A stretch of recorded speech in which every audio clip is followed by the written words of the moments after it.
Good evening, you two. We're Ed Kirkpatrick. Thanks for stopping by. This is this Ole Gun version. I've been waiting a while before I did this one, but I think the time's right, politically correct. So let's talk about this. This is, it's a weapon of war. It's a self-defense mechanism too.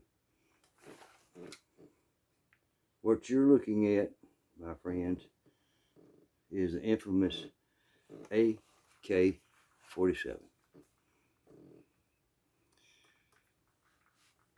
There was a little tank commander in World War II named Mikhail Kalashnikov. Well, his tank got hit by a German tank, and he survived. He got him back in the hospital, and he was busted up, but not incapacitated. It's going to take a little while to heal him. That's Spud the dog in the background. If you don't know me or my channel, you'll understand. Anyhow, while he was sitting in the hospital, Spud, now, come on now. Give me some camera time over here, bud. I know. Jesus. Hang in there, boys. It's going to get better, I swear. Anyhow, Mikhail Kalashnikov was a tinkerer, too. His daddy said he would take apart a clock in pieces and then put it back together until he made it run. It's that kind of person. I don't know if you ever took apart a clock or a watch, but it ain't something. Thank you. It ain't something everyday man can do. Anyway, he was a tinkerer like that. And while he was sitting in the hospital bed, he was looking at some German designs and also some Russian designs and North Korean designs. And he come up with this, the AK-47. It stands for Automatic Kalashnikov, which is automatic Kalashnikov. And this one right here is a U.S. version. It is not automatic.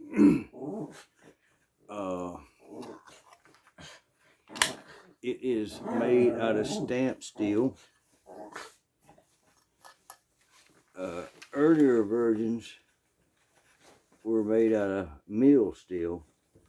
It's made the rifle really weigh a lot more and was very labor intensive.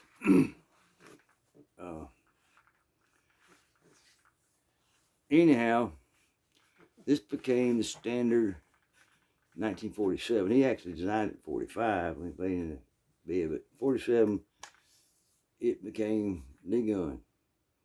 Cycle rate of about 600 rounds a minute.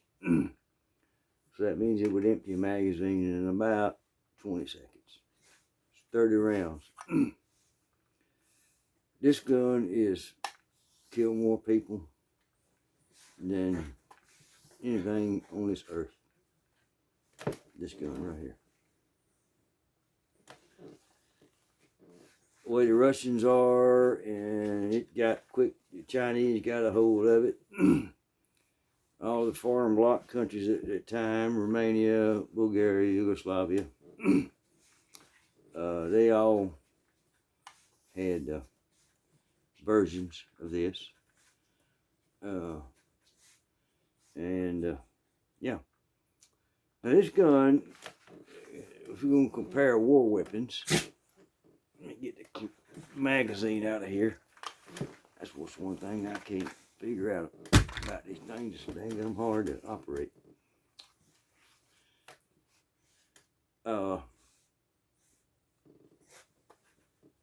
Maybe that's why you don't see these in mass shootings, do you? Think about it. How many mass shootings have you heard about in the United States with one of these? Comment below. I don't think there ever was one. Anyway, getting back, it's chambered for 7.62 by 3.9, and there's the cartridge. It's a little short, fat, little bottleneck cartridge with a 30 caliber bullet, and it takes a standard rifle primer. This particular one made out of brass. Can you believe it? Most of your ammo you buy is steel cased for this weapon. Anyhow, there's a country that this weapon, in all its glory, I don't want to stick the 30-round magazine on it, but that is what really makes this an awesome sight. When somebody sees it, they go, holy crap, look at the firepower right there. Yeah, look at the firepower. It operates on a gas piston system. So as the cartridge is exploded in the chamber and the bullet travels down the barrel with all the gases pushing it, a little bit of gas comes back up through this tube and cycles the action. Boom, throws one out, the injector rod picks it out, another one comes up from the feeder, the bolt closes, and you can pull the trigger again. And that all happens in about 1/8 of a second. Boom, boom. It's really quick. The timing on this is kind of like a Swiss watch. And that's why it's preferred weapon of war by a lot of folks. Is because it'll cycle real easy and good. And it don't matter if this thing gets in the mud, if it gets wet, if it gets hot, if it's covered in snow, it will still function and function well. It's not finicky. All the parts in it are rather loose until the bolt actually closes and locks up. And then it's tight. But once the gas is, it opens all back up. Everything's loosey-goosey, but it works real good. Works real good.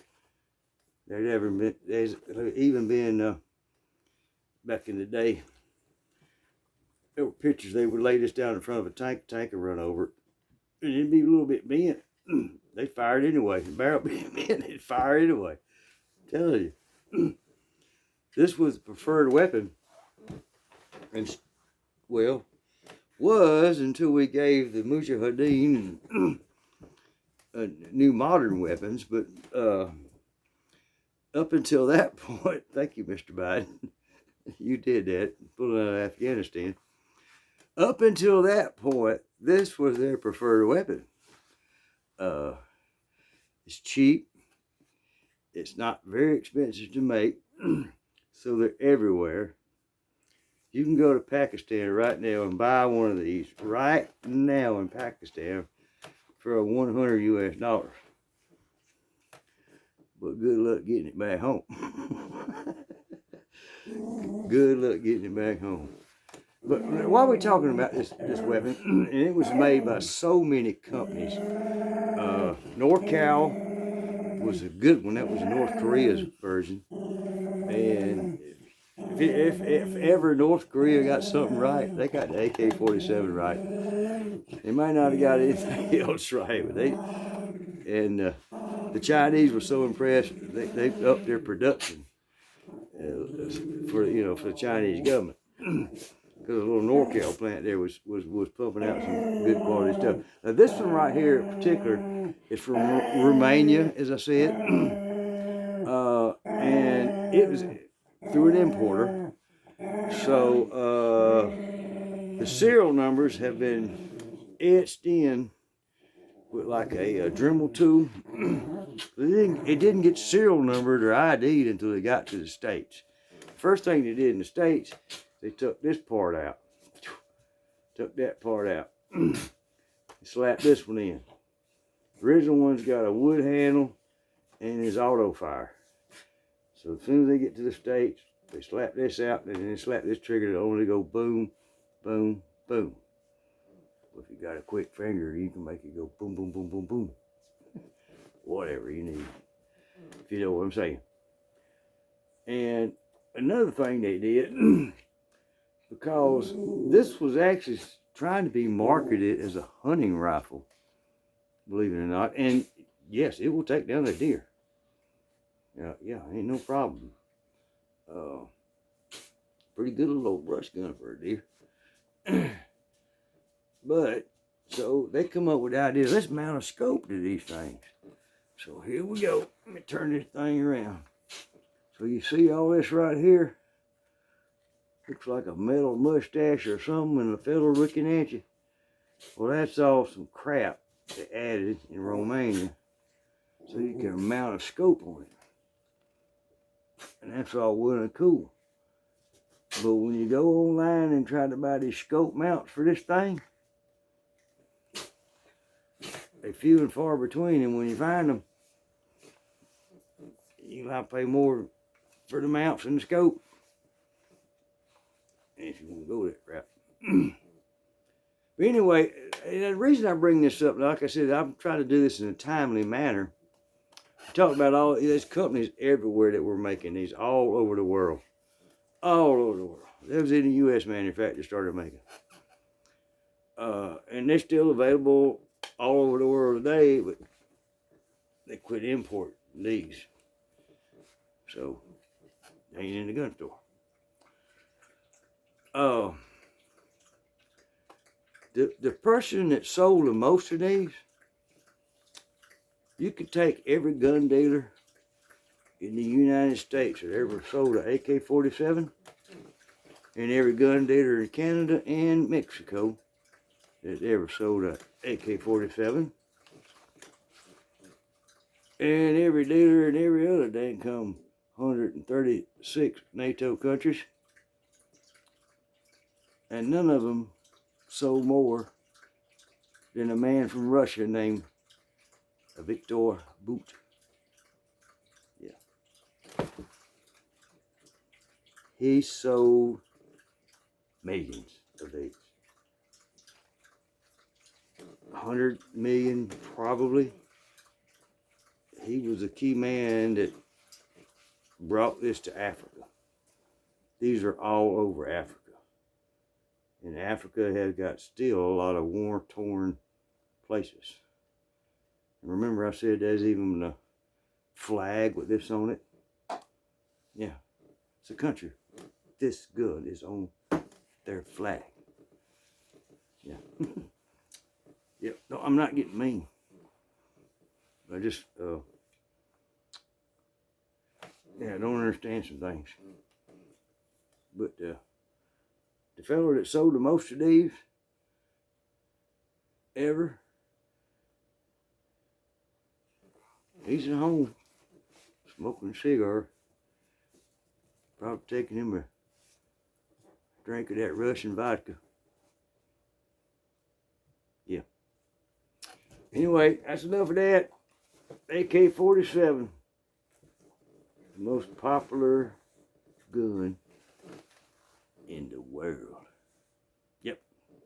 But the media don't want you to see it. There it is. This ain't nothing more than a Browning AR 50 cal. See y'all. Bye. God bless. Ed Kirkpatrick.